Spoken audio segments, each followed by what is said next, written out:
I put the title in English and in Spanish, and it's not my plan to do this video in Spanish. But some of the people who are watching it, you might find it interesting whether you speak English or Spanish or not, or both.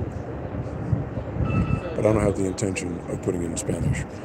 It's about the video that I made. I made a live video. What was it, 2 days ago? I made a live video about.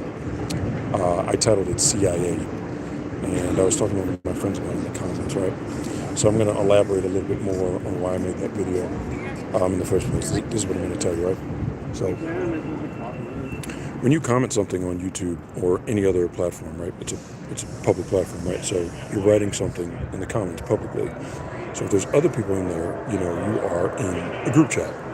Now you can do private group chats in messaging programs like Telegram or WhatsApp, right? You can get into a group chat. Now, here's why I don't do group chats, and I'm giving you guys a heads up for all the good people out there why you probably don't want to do group chats either, okay? You can, or there are groups out there. Oh, hold on. Let me explain first. The other day, I made that video CIA before I got on the plane to come back to the United States because I had a lot of military. This is the Dominican Republic. I'm not accusing anyone of anything. I'm not accusing anyone of anything. Just explaining something for you free thinkers out there. You'll figure it out. There's a lot of police in Dominican military that were following me around. And you can see them in one of the lives that I did in front of the airport before I left. There's a lot of police and military who were following me around. And a lot of people would say things to me. Things that were happening in my life, but like a random person wouldn't know. And after a while, I kind of put two and two together. After listening to a lot of videos online, so there's a lot of people online who make videos about intuitive messages. So it's like a thought pops into your head, and a lot of people say there's an intuitive message. I've been, divinely guided to give you this message. Okay, so now I've said all that. So there were some people who were following me around, and I couldn't figure out why. And here's the reason why, especially in the last few days when I was there. I got robbed in Jaina. It's a town in the Dominican Republic between Santo Domingo and San Cristobal. And the guys wanted my motorbike and my cell phone. And the guy wasn't actually going to rob me after I told him I was from New York in English. He had a gun. He started putting his gun away. Okay, he started putting his gun away. And I actually told him, because I had my backpack with me, I was overseas. And my phone was in there and my passport was in there. So he was backing away. It was two guys on a motorbike. And he was backing away and he was putting, his gun back into his belt. It looked like he had like a 40 cal, like automatic, like handgun, right? And he was putting it back away.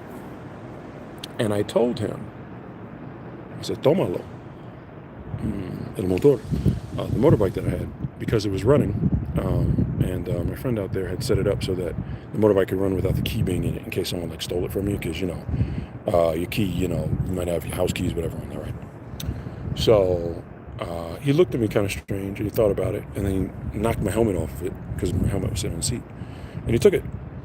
And I remember him looking back at me while I was taking it, like he wasn't really sure if he should take it or not, because in the Dominican Republic, if you are off resort, it is possible that you could get robbed if you're doing something foolish, or if you're out and about at night. And I was out and about at night. I was.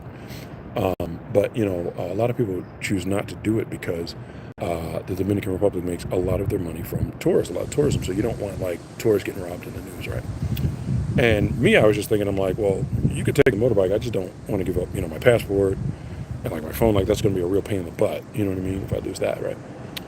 So the reason I'm saying all of this is that the night before at one of the checkpoints, because I would drive my motorbike at night a lot for two reasons. One, it's really hot in the Dominican Republic, so riding the motorbike in the daytime is tough. Two, there's less traffic when you go down to the city, so I would go down to Santo Domingo to shoot photography, to make videos, and I'll post I have a lot of videos of photography that I made in Santo Domingo. Sometimes I do photo shoots, things like that. But I realized after a while that I might be, and this is why I'm telling you, be careful about these group chats, even on YouTube, keep it positive. I realized after a while that I might be the target of a group chat. This is how someone can watch you. Let's say there's 1,000 people in a group chat, and they share your photo and they share details about your life. And they say, if you see this person, take a photo of them or say this to them and post it in the group chat, right? Now, YouTube is a public platform, so whatever you post there, anyone can look at. But, it could be the CIA looking at, private Telegram or WhatsApp group chats, because you never know who is in that group chat, and you don't know who's is the focus of that group chat, and you don't know who they know or who they're associated with or what position they have. You don't know. You really don't.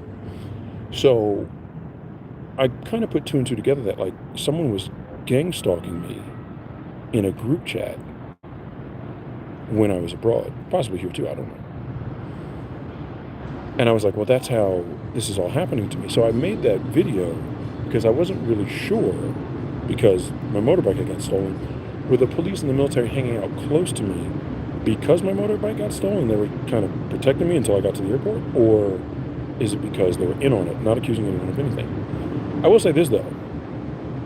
The night before it got stolen, because someone had tried to rob me before on the road between Bonnie and San Cristobal and Bonnie. And two guys rolled up on me on a motorbike. And I was riding at the time, and they told me to pull over. And the guy on the back, these two guys, the guy on the back had a pistol, like, laying up against his thigh. And he was like, pull over, dame tu celular, su maleta, my bag, cell phone. And I said, I just kept riding, because I figured, if they were going to shoot me, they would have shot me already, right? Eventually they gave up and they turned off. So the time that they did take my motorbike, though, this wasn't that long ago, it was about 2 weeks ago. They have, like, these security checkpoints, the same way they do in Texas, in the Dominican Republic. Just like, military checkpoints, they stop, they ask, where you going, who got in the car with you, things like that, right? Just to check, you know what I mean? It could be part of border control, from, Dominican Republic shares the island with Haiti, right? So one of the guys, when I was heading back home on the motorbike, I passed the military checkpoint because they only check it one way. So I was coming back, and they have these speed bumps there, right? They're called rebloques in Spanish, right? And one of the guys, as I was passing, like, he said, hey, wait, he shined his flashlight. So I turned around to go talk to him. And when I was talking to him, they were talking about the motorbike there. And, like, you should not disrespect the military in this country or anyone's country. Like, these guys have assault rifles. They should, like, the military guys down there, they have assault rifles, right? So you shouldn't disrespect anyone, especially in their country. It's their country, it's their laws, their rules, right? So he waved a flashlight at me, so I turned around because, I was like, well, got to wave flashlight, let me just go turn around and talk to him. And he told me, one of the guys told me, he said, tú sabes, la gente matan por un motor mismo tuya. Más o menos, my Spanish isn't that great. But he basically said to me that, people out here will kill you, for having a motorbike like that, And the next night, I got robbed in Haina, okay? Now, that's all I'm going to say about it. I'm not going to say anything else about it. I actually posted a video on YouTube about a live, because the police and the military actually helped me get home, but I wasn't really sure if they wanted to help me or not. So I started a live video because I told them, basically in Spanish, I was like, well, I could walk on the side of the road in the same town that I just got robbed in. But wouldn't it be a shame if a tourist got killed and found dead on the side of the road of the Dominican Republic? And they got very helpful after that. Very helpful after that. Because when I told them that my motorbike had got stolen, they didn't ask me for my ID or anything like that. So, one of the guys did ask me, he said, do you got the paperwork for it? I said, yeah, I got the paperwork for it in the bag, because if you do ride a motorbike in the Dominican Republic, you do need to have the title for it. It's a carta de transporte. You need to have, like, proof that it is your bike, and you need, proof that you're allowed to ride it around, and you need to show your actual driver's license, whether it's your cedula, your Dominican ID, or if you're from the United States, you have to show them your driver's license, right? So it made me think. I was like, did the military send someone to rob me? And I'm not saying they did. I'm not saying they didn't. I'm just saying, when you're in someone else's country, just be respectful. You know what I mean? Just understand it's their country, right? But that kind of opened me up to the idea. I was like, oh, am I the subject of some sort of group chat where I'm being targeted or followed in a group chat? Maybe people think it's fun or it's funny, and maybe it is harmless fun, unless there's a crime involved, or the CIA wants to investigate something, or if you are in a group chat, let's say one person in that group chat happens to be a killer or had maybe killed somebody, right?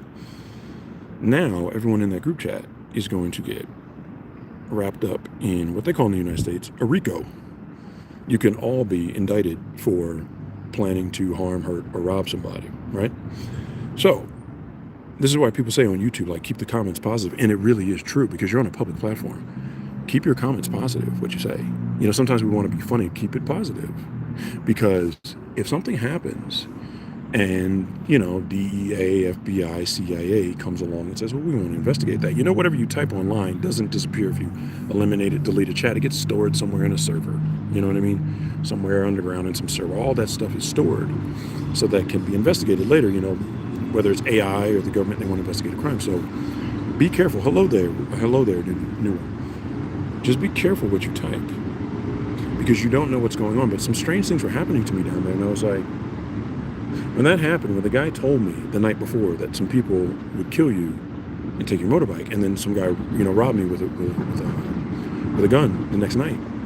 And I did tell that guy in the military, I told him, I said, I understand the risk.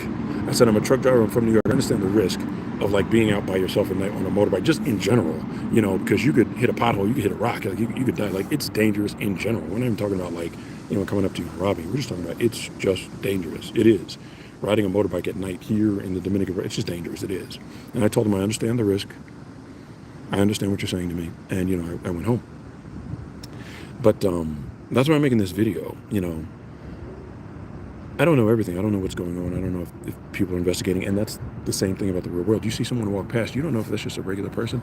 That person could work for the CIA, FBI, DEA. You don't know who they are. They could be a criminal, they could be a serial. You don't know. You don't know who they're connected to, who their parents are, who they're married to. You don't know. So always try to be respectful to people. Always. Because you never know what it could turn into later on. Now, I finally figured out, I was like, well, there has to be someone, like, how are these people watching me? Like, how, you know, why do these things keep happening to me? And I realized, like, oh, someone could be watching me in a group chat message where people share your information, share your photos, and they say, hey, if you see this person in your town, take a photo of them or say this to them, and then, you know, come back in the group chat and tell us, you know, what you did, what you said. You know, it's gangstalking, targeting, right? Now, I'm telling you all this so that you don't make the same mistakes when, you know, all of us are online, all of us post, all of us, you know, comment on people's videos. A lot of us go live on Instagram, on Telegram, TikTok, you know, YouTube. All of us are online. Facebook, right? We're all online these days, right? So just be careful and keep it positive because you do not know what you might be unwillingly participating in. And if it turns out one day that it was malicious and someone ended up getting hurt or harmed from it, you could be implicated in it. And, you know, eventually I got to the airport and I left, but I mean, it was like some serious like harassment going on in the airport, like with the police and the military. They were just like all over me. And I was just like walking around, you know, waiting for my plane to come. And one of my friends told me, he's like, you know, just go to the airport. It's better to go to the airport tonight, you know, it's safer. It's a lot more security, you know, because I do have some friends down there. And I was like, it's interesting. Like, you know, some people know things that you may not know. And I was like, I thought it was very interesting because I actually got a ride to the airport from the Caribbean tourist bus driver. He actually gave me a ride there. And he was like, yeah, you know, it's better to just go to the airport. You know, you don't want to hang out in the city. You know, it's dangerous in the city. And it is true. Santo Domingo is dangerous. It is dangerous, especially to be by yourself at night. It's just dangerous. And I thought it really interesting that the driver offered to give me a ride to the airport. So I went. My flight left at like 7 in the morning. I got to the airport at 11:30 at night, and I just hung out in the airport. You know, there's things to do there. You know, have coffee. You can drink beers. You know what I mean? And, you know, I kind of realized like somebody might have been onto something that I was onto as well. Somebody might have been looking into something like, was I being targeted in some sort of group chat? Now, this could apply to me. It can apply to anyone, and I'm just making this message for anyone who's watching so that you understand. Be careful what you write underneath people's videos, and if you are in a group chat, just be careful what you write, because someone who started that group chat could be involved in maliciously attacking someone or spreading lies or defaming that person's name. And if it ends up leading to a crime or someone gets hurt or someone's dies, everybody in that group chat can now be implicated as being part of gang stalking or attacking someone, and you may not even realize it. So that's the message. Just keep it positive. If you're going to write a comment, if you're going to be in a group chat with anyone, because you probably don't know everyone in that group chat, make sure you keep it positive, and if something negative is going on there or dark or something that you think might be illegal, just get yourself out of that group chat and leave it alone. You know, a lot of times we forget when you write something, it's public, especially on these public platforms. And in a group chat, if something illegal happens and someone deletes that chat, it's all saved somewhere on a drive, on a server somewhere. So just be careful, because you don't know who's watching or who's investigating, or you could just be in a group chat for fun, but one of those people in that group chat could be in a cartel, could be investigated for some sort of crime. So like, that's going to get read. They're going to read everything that's in there. So if you're in some sort of group messaging, or if you comment publicly, that is a group chat. It's a public group chat. So just be careful what you write. You don't want to end up getting implicated in something that can get you in trouble. And that goes for me too. Like, because I'm aware of it now too. It's like, just be careful. You don't want to end up getting caught up in something that you didn't really want to get caught up in the first place. Okay? See you guys later.